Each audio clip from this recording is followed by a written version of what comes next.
কাটোয়া লোকালের যাত্রীদের বিশ্বকর্মা পুজো, বাজনার তালে নাচ। চলন্ত ট্রেনেই হলো বিশ্বকর্মা পুজো। 37914 ডাউন কাটোয়া লোকালে ব্যান্ডের বাজনার সঙ্গে একটু নাচানাচির পর ট্রেনে উঠে যাত্রা। কাটোয়া থেকে প্রায় 3 ঘন্টার যাত্রাপথে নানা ঘটনার সাক্ষী থাকেন নিত্যযাত্রীরা। প্রতিদিন ট্রেনে করে কর্মস্থলে পৌঁছে যান সবাই। আবার দেখা হয় পরদিন একই সময়ে। বয়সের বাধা নেই, একটা অন্যরকম বন্ধুত্ব গড়ে ওঠে ট্রেনে। সেই ট্রেনের 4 নম্বর কামরায় নিত্যযাত্রীরা মূর্তি এনে ট্রেনের কামরার ভিতরে পুজো করেন বছর বছর। করোনার সময় ট্রেন বন্ধ থাকায় তাতে ছেদ পড়েছিল, তবে এখন আবার হচ্ছে প্রতি বছর।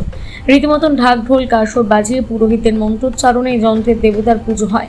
আর পুজো শেষে প্রসাদ মিষ্টির প্যাকেট ছিল সব যাত্রীদের জন্য। ট্রেন তাদের প্রতিদিন গন্তব্যে পৌঁছে দেয়। সেই যাত্রা যাতে শুভ হয়, সময় ট্রেন চলে, সেই উদ্দেশ্যে বিশ্বকর্মা পুজো করেন এই ট্রেনের আরো 2টি কামরার যাত্রীরা।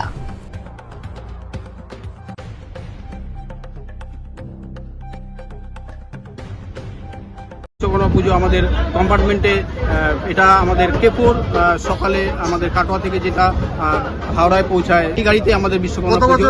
এটা আমাদের 25 বছর, প্রায় 25 বছর। আপনার নাম? আমার নাম প্রশান্ত রায়। আপনারা আমাদের পুজো দেখুন, আনন্দ করুন, এটাই আমরা কামনা করব। অবশ্যই প্রতিবারের ন্যায় আমরা যতদিন আমরা এই ট্রেনে যাতায়াত করবো আমরা এইভাবেই পালন করব। নমস্কার, ধন্যবাদ। সৈকত পাল। এখানে আমাদের প্রায় 30 বছর প্লাস পুজো হচ্ছে। এখানে মধ্যে করোনার জন্য 2 বছর বন্ধ ছিল, 30 বছর প্লাস পুজো হচ্ছে। এখানে আমাদের নিত্যযাত্রীরা সবাই এখানে একসঙ্গে পুজো করছি, সবাই আনন্দ করছি। এখানে প্রত্যেক বছর হয়, আর আমরা প্রতি বছর ডেভেলপ করার আরো চেষ্টা করছি, যাতে আরো ডেভেলপমেন্ট করা যায়।